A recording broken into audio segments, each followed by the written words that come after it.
Iran US war रुकने का नाम नहीं ले रहा। ट्रंप चाहे कुछ भी बोले, लेकिन उनके और बेंजामिन नेतन्याहू के बीच ईरान को लेकर एक बड़ी तकरार सामने आई है। इस बार ये सिर्फ नॉर्मल पॉलिटिकल मतभेद नहीं है, बल्कि पूरे मिडिल ईस्ट के फ्यूचर से जुड़ा एक बड़ा इशू बन गया है। एक्सिस की रिपोर्ट के अकॉर्डिंग दोनों लीडर्स के बीच एक बहुत टेंस फोन कॉल हुई, जिसके बाद नेतन्याहू काफ़ी गुस्से में थे। ये डिस्प्यूट तब शुरू हुआ जब अमेरिका ईरान के साथ एक नई डिप्लोमेटिक डील करने की कोशिश कर रहा था, जबकि इजराइल चाहता था कि ईरान के अगेंस्ट मिलिट्री एक्शन दोबारा स्टार्ट किया जाए। कुछ दिन पहले ट्रंप ने नेतन्याहू को बताया था कि अमेरिका ईरान पर नए टारगेटेड अटैक्स प्लान ही कर रहा है। इस ऑपरेशन का नाम था ऑपरेशन स्लेजहैमर, लेकिन सिर्फ एक दिन बाद ही सब कुछ चेंज हो गया। रिपोर्ट्स के अकॉर्डिंग ट्रंप ने नेतन्याहू को एक नया पीस प्रपोजल के बारे में बताया। ये प्रपोजल कतर और पाकिस्तान ने प्रिपेयर किया था और सऊदी अरेबिया, टर्की और इजिप्ट ने इसको सपोर्ट किया था। इसका गोल था अमेरिका और ईरान के बीच टॉक्स को आगे बढ़ाना और मिडिल ईस्ट में एक और बड़ी वॉर रोकना। लेकिन नेतन्याहू इस डिसीजन से हैप्पी नहीं थे।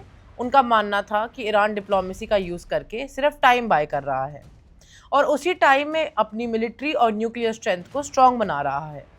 उन्होंने ट्रंप से कहा कि ईरान पर स्ट्राइक्स रोकना एक बड़ी मिस्टेक थी और मिलिट्री ऑपरेशंस दोबारा शुरू होने चाहिए। ट्रंप का पॉइंट ऑफ व्यू अलग था। उन्होंने कहा कि अभी भी ईरान के साथ एक डील की होप है। साथ ही उन्होंने ये भी कहा कि अगर टॉक्स फेल हो जाते हैं तो मिलिट्री एक्शन का ऑप्शन अभी भी अवेलेबल है। ट्रंप के अकॉर्डिंग सिचुएशन पीस और न्यू कॉन्फ्लिक्ट के बीच एक बहुत थिन लाइन पर खड़ी है। सबसे इंटरेस्टिंग बात यह है कि अमेरिका जिस मिलिट्री ऑपरेशन की प्लानिंग कर रहा था, उसे लास्ट मिनट रोक दिया गया। इसके पीछे गल्फ कंट्रीज का प्रेशर बताया जा रहा है। कतर, सऊदी अरेबिया और यूएई को डर लग रहा था कि ईरान पर बड़े अटैक का पूरा मिडिल ईस्ट एक नई वॉर में फंस जाएगी। इन कंट्रीज ने अमेरिका से मिलिट्री एक्शन रोकने की अपील की और ट्रंप ने उनकी बात मान ली। इसके बाद मीडिएटर कंट्रीज ने एक टेम्पररी एग्रीमेंट पर काम शुरू किया। रिपोर्ट्स के अकॉर्डिंग अमेरिका और ईरान के बीच एक लेटर ऑफ इंटेंट प्रिपेयर किया जा रहा है, जिसमें वॉर को ऑफिशियली खत्म करने और उसके बाद 30 दिन तक टॉक्स करने का प्लान है। इन टॉक्स में ईरान के न्यूक्लियर प्रोग्राम और स्ट्रेट ऑफ हॉर्मुज को लेकर डिस्कशन होगी। स्ट्रेट ऑफ हॉर्मुज दुनिया के सबसे इंपॉर्टेंट ऑयल रूट्स में से एक है। दुनिया का एक बड़ा हिस्सा ऑयल इसी रूट से ट्रैवल करता है, इसलिए यहाँ की भी टेंशन का डायरेक्ट इम्पैक्ट ग्लोबल इकोनॉमी पर पड़ता है। ईरान ने भी कहा है कि वो नए प्रपोजल को रिव्यू कर रहा है। ईरानियन प्रेसिडेंट मसूद ने कहा है कि तेहरान डिप्लोमेसी के लिए रेडी है और ईरान ने वॉर से बचने की हर पॉसिबल कोशिश की है। ट्रंप ने साथ ही एक स्ट्रॉन्ग वार्निंग भी दी। इन्होंने कहा कि अगर ईरान ने सही रिस्पॉन्स नहीं दिया तो सिचुएशन क्विकली चेंज हो सकती है और अमेरिका हर तरह के एक्शन के लिए रेडी है। ट्रंप का एक और स्टेटमेंट काफ़ी डिस्कस हुआ। उन्होंने कहा, Netanyahu will do whatever I want him to do, यानी उनके अकॉर्डिंग नेतन्याहू वही करेंगे जो वो कहेंगे। इस स्टेटमेंट ने अमेरिका और इजराइल के रिलेशनशिप को लेकर भी कई क्वेश्चंस खड़े करे।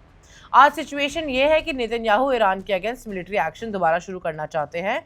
उनका मानना है कि ईरान के न्यूक्लियर और मिलिट्री इंफ्रास्ट्रक्चर को और डैमेज पहुंचना जरूरी है। दूसरी तरफ ट्रंप डिप्लोमेसी को एक और चांस देना चाहते हैं और गल्फ कंट्रीज की कंसर्न्स को भी ध्यान में रखना चाहते हैं।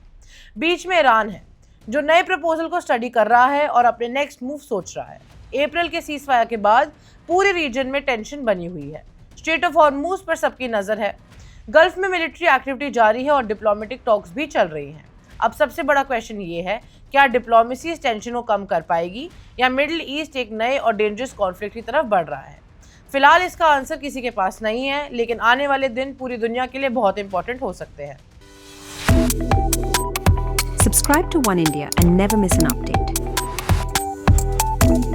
Download the One India app now.